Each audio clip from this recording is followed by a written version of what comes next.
बिस्मिल्लाहिर्रहमानिर्रहीम, अस्सलाम वालेकुम वरहमतुल्लाहि वबरकातुहू।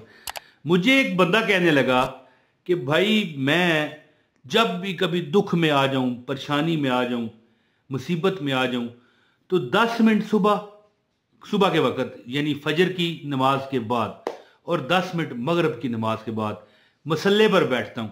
देखें उसके अल्फाज हैं, आगे उसने वजीफा भी बताया, लेकिन पहले जो कह रहा है जी थोड़ा सस्पेंस छोड़ रहा है ना, समझ गए कि 10 मिनट मैं सुबह मसल्ले पर बैठता हूँ, 10 मिनट शाम को बैठता हूँ, अगला दिन मेरा जो काम रुका होता है अल्लाह पूरा फरमाता है। तो जब उसने वजीफा बताया तो मैंने कहा भाई ये तो फिर बात ना हुई ना, ये जो अगर जो आप वजीफा करते हो ठीक है, इससे मैं कहता हूँ पूरी दुनिया कदमों में आ जाती है, ये तो शक वाली बात ही नहीं।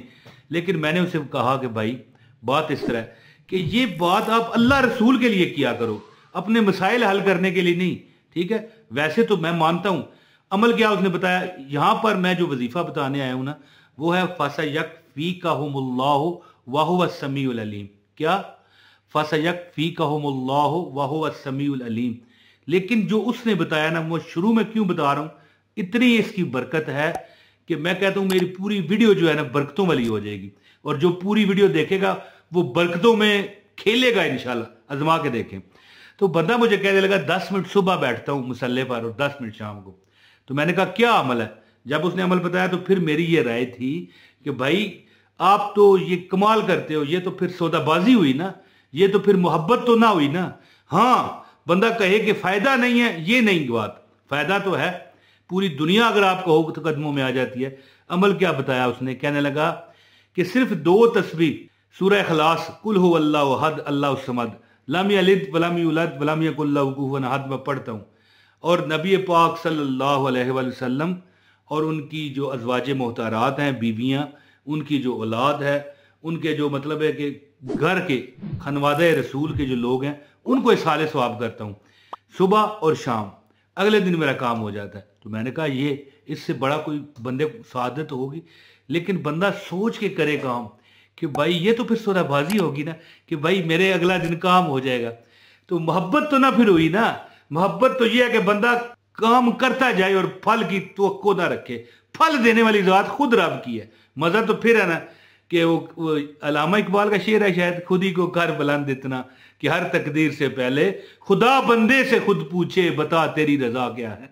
तो बात इसी तरह है, लेकिन बंदा ये कहे कि मसले हल नहीं होते तो ये बात गलत है, होते हैं, लेकिन बंदे को मोहब्बत का और खुलूस का इजहार रखना चाहिए कि या रसूल अल्लाह, ये आपकी खनवादे की मोहब्बत है कि मैं आपको ये तोहफा भेज रहा हूँ, ठीक है।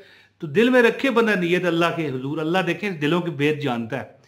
तो मैं ये तो वैसे मैंने आपको पता नहीं मैं किस जहन में बैठा हुआ था जब ये वीडियो में रिकॉर्ड करवाने लगा, तो मैंने कहा ये शुरू में आपको जरूर बताऊं कि जिंदगी के दुखों ने घेरा हो ना, पूरी दुनिया को कदमों में लाना हो ना, तो ये अमल ही काफ़ी है। और मेरा बड़ा मतलब है एक सूरह फातिहा और एक सूरह इखलास मेरे बड़े प्यारे अमल हैं और मुझे इनसे मोहब्बत है, क्योंकि अल्लाह ताला की ज़ात इनमें ज़ाहिर है, इनमें अल्लाह ताला की ज़ात की वहदानियत है, कुल हुवल्लाहु अहद की। और जो सूरह फातिहा है ये शफा वाली सूरत है। तो शफा किससे? बीमारियों से, गरीबियों से, दुनियावी गमों से और उखरवी परेशानियों से। जब हम दुनिया से चले जाएंगे उस वक़्त भी ये हमारी पढ़ाई काम आएगी। तो दोस्तों कुरान पाक की आयत है फसयकफीकहुमुल्लाहु वहुवस समीउल अलीम, फसयकफीकहुमुल्लाहु वहुवस समीउल अलीम, फसयकफीकहुमुल्लाहु वहुवस समीउल अलीम। मैं कहता हूं कि ये दिनों की बात नहीं है, सेकंडों का मामला है। 20 सेकंड में आप देख लोगे कि अल्लाह ताला ने आपको इतना नवाजा, इतना अता किया कि आप कहोगे कि जितना दिया सरकार ने मुझको उतनी मेरी औकात नहीं। तो बात इस तरह कि एक अमल है कि घर आपका जन्नत बन जाता है। कोई लड़ाई झगड़ा है, मियाँ बीवी में जुदाई है, घर में परेशानियां हैं, और एक बात याद रखें, मैं बड़ी एक पते की आपको बात बताता हूं। देखें, बंदा कहे कि घर में एक सुकून है, ठीक है, क्यों? लड़ाई झगड़ा नहीं है, ये ठीक है ना। अब बंदा कहे ये जो हम वजीफा करेंगे सुकून हमें मिलेगा, हमें पैसा भी चाहिए, हमें रिजक चाहिए, हमें दौलत चाहिए, तो कोई दौलत वाला वजीफा बताओ यार। तो एक सवाल, एक पॉइंट मैं आपके आगे रखता हूं, मुझे कमेंट में आपने मुझे बताना है कि जिस घर में सुकून हो फिर वहां पर गुर्बत हो तो सुकून कैसे होगा? बताएं ना। हाँ, गुर्बत में भी अल्लाह चाहे तो सुकून दे, यानी फिर भी आपकी जो जरूरियातें जिंदगी हैं वो पूरी ना हो रही हों, चीनी खत्म है, नमक खत्म है, मिर्च खत्म है, घी नहीं है, दूध नहीं है, रोजमर्रा की सब्जी नहीं है, दालें नहीं है, किराया देने के लिए नहीं है, बंदा परेशान है, नौकरी नहीं मिल रही, तो सुकून कैसे आएगा? देखें, गौर कीजिए ना। तो ये जो आयत है इसका वजीफा अल्लाह के फजल और करम से, मैं कहता हूं कि आज अल्लाह के फजल और करम से अमीर लोगों का ये मैं वजीफा आपको बता रहा हूं, उन लोगों का जिनके घरों में सुकून है, आपस में ना लड़ाई झगड़ा है, ना कोई किच किच फिच फिच है। यानी ये किच किच भी जो आपस में लड़ाई झगड़ा होता है, क्यों होता है?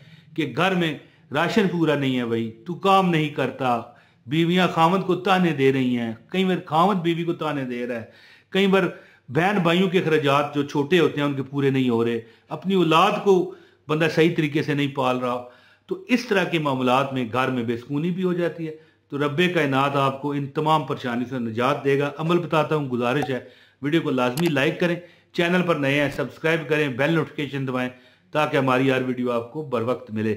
नया मेरा चैनल है इमरान ताहिर वजीफा, उसका लिंक डिस्क्रिप्शन में, अगर हो सके तो वो भी चेक कर लें अगर आप नए हैं तो दोस्तों, जो बंदा चाहे, एक तो मैंने शुरू में बताया कि सूरा जो इखलास है, सूरा अल इखलास, कुल हुवल्लाहु अहद अल्लाहु समद लम यलिद वलम यूलद वलम यकुल लहू कुफुवन अहद, ये 200 मरतबा पढ़ लिया करो सुबह और शाम को, यानी नमाज फजर के बाद और नमाज मगरब के बाद। और इसका सवाब खानवादे रसूल को पहुंचाने की आदत बनाए। कभी जिंदगी में आपको ये वो लड़ है कि इस लड़ से जो लड़ जाए वो फिर दुनिया उससे नहीं लड़ सकती, गुर्बत उससे नहीं लड़ सकती, फिर वो अमीर होता है, बबरकत हो जाता है। अगर उसे मिसाल के तौर पर 10 रोटियों की भूख है, 2 टुकड़े खाएगा रज जाएगा, यानी कि शेर हो जाएगा वो बंदा। तो कहने का मतलब अब ये नहीं कि आप थोड़ा खाओगे, यानी कि जिंदगी के चारों तरफ खुशियां ही खुशियां उसकी आ जाती हैं। तो दूसरा जो अमल मेन जिसके लिए मैंने वीडियो बनाई है वो ये है कि जो बंदा ये आयत कुरान की एक बार फिर सुन लें, फसयकफीकहुमुल्लाहु वहुव अस्समीउल अलीम, फसयकफीकहुमुल्लाहु वहुव अस्समीउल अलीम। ये आयत बंदा जो 100 मरतबा सुबह पढ़ ले और 100 मरतबा शाम को, सुबह से मुराद है कि जिस वक्त मर्जी पढ़ लें, कोई इस पर चलते फिरते पढ़ लें, जो बंदा चलते फिरते भी ये पढ़ेगा उसकी जिंदगी में वो सुकून होगा जिसका वो मुतलाशी है। ठीक है, सिर्फ इस तरह सुकून नहीं होता कि घर में आपस में सब एक दूसरे से ठीक हैं और फिर गरीबी है, पैसा नहीं है, खर्चे पूरे नहीं हो रहे और मामलात हल नहीं हो रहे, तो फिर खुशी और पुरसकूनियत कहाँ से आएगी? याद रखिए कि अल्लाह ताला से गाड़ी मांगोगे अल्लाह ट्रक देगा। ये मैं थोड़ा सा मजाक में भी कर जाता हूँ ना बात, कि ट्रक आपने क्या करना है, आपको गाड़ी चाहिए तो गाड़ी लेंगे ना, यानी कि अल्लाह से आप 1 रुपया मांगोगे अल्लाह 100 देगा। ठीक है जी, चलते फिरते फसयकफीकहुमुल्लाहु वहुव अस्समीउल अलीम, फसयकफीकहुमुल्लाहु वहुव अस्समीउल अलीम। ये बड़े बड़े अमीर लोगों का मैंने तजर्बा किया। ज़ाहिर हज़ारों लोग मुझे देख जाते हैं ज़ाहिर, और हज़ारों कमेंट भी आते हैं, तो तजर्बात हो जाते हैं। ईमेल दी हुई है डिस्क्रिप्शन में मैंने कि मुझे अपने तजर्बात बताया करो, तो अल्लाह ताला के फजल से लोग मुझे बताते हैं। तो फिर ज़ाहिर है बंदे को तजर्बा होता है। मैंने लाखों लोगों को वजीफे दिए हैं, लाखों लोगों को, तो कुछ तो यार मेरे पास तजर्बा होगा ना। बड़े अमीर लोगों का ये अमल है, फसयकफीकहुमुल्लाहु वहुव अस्समीउल अलीम। ये दिन भर चलते फिरते भी पढ़ लें और एक जगह बैठ के 100 मरतबा सुबह और 100 मरतबा शाम को जो पढ़ने की आदत बनाता है, इंशाअल्लाह ताला मैं कहता हूं कि वो 50 लाख भी मांगेगा ना तो रब उसे अता करेगा, करोड़ रुपया मांगेगा अल्लाह उसे देगा। मसलन आखिरी बात यह है कि उसकी हर हाजत अल्लाह ताला पूरी फरमाएगा। जायज और जायज ही मांगनी चाहिए, गलत कोई बात करेगा तो उसको अपने खुद को नुकसान होने का खतरा होता है। तो दोस्तों, उम्मीद करता हूं कि आप इस सब पर अमल करेंगे और मुझे दुआओं में याद रखेंगे। अस्सलाम वालेकुम व रहमतुल्लाहि व बरकातहू।